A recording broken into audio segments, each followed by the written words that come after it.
Hi everyone, you're just in time for another great story. The Biggest Snowman Ever by Steven Kroll, illustrated by Jenny Bassett. Once there were two mice who fell in love with the same snowman, and this is how it happened. On a bright winter day, the mayor of Mouseville announced the town snowman contest. Whoever makes the biggest snowman will win a prize, he declared. All the mice were excited.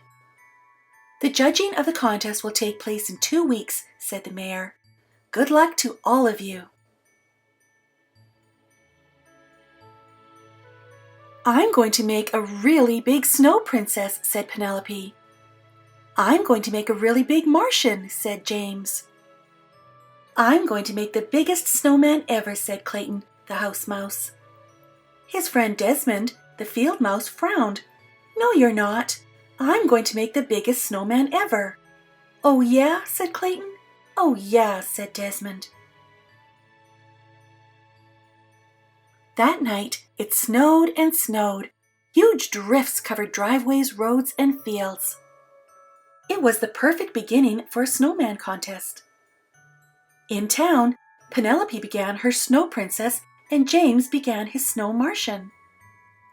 Out in the country, Clayton and Desmond began their snowmen. Clayton made a snowball and rolled it along the ground.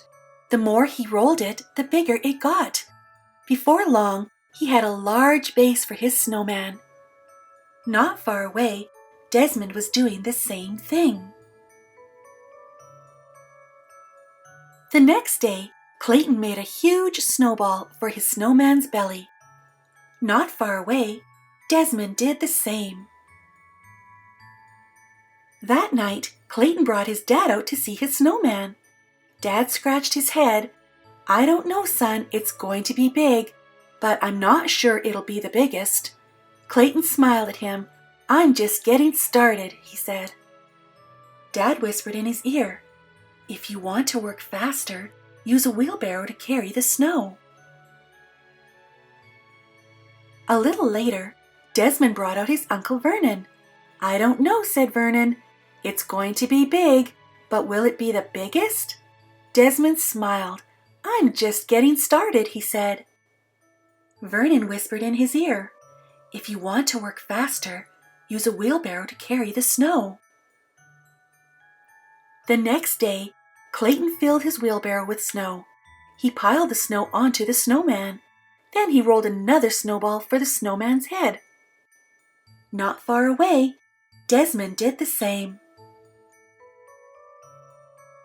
A few days later, Desmond ran into town to look at James's snow Martian and Penelope's snow princess.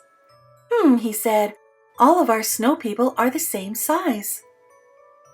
That afternoon, Clayton made the same discovery. The next day, while working on his snowman, Clayton had an idea. He brushed the snow off his gloves and walked toward Desmond. At the same moment, Desmond had an idea. He brushed the snow off his gloves and walked toward Clayton. They bumped into each other and fell down. I have an idea, said Clayton. I have an idea, said Desmond. We should do this together, said Clayton. No one said we couldn't, said Desmond. First, they rolled each part of Desmond's snowman over to the middle of the field. Then they rolled each part of Clayton's snowman over. They piled the snowballs on top of one another. Clayton dropped a floppy hat on the snowman's head.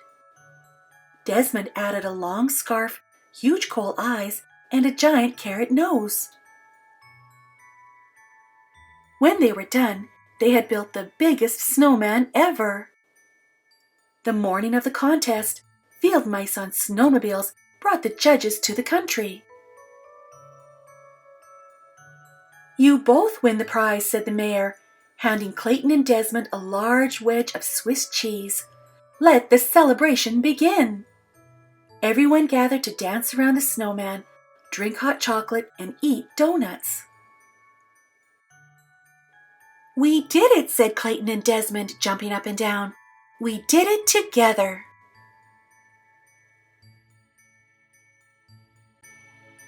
Thanks for joining me today. Check out these links for more great stories. And before you go, don't forget to subscribe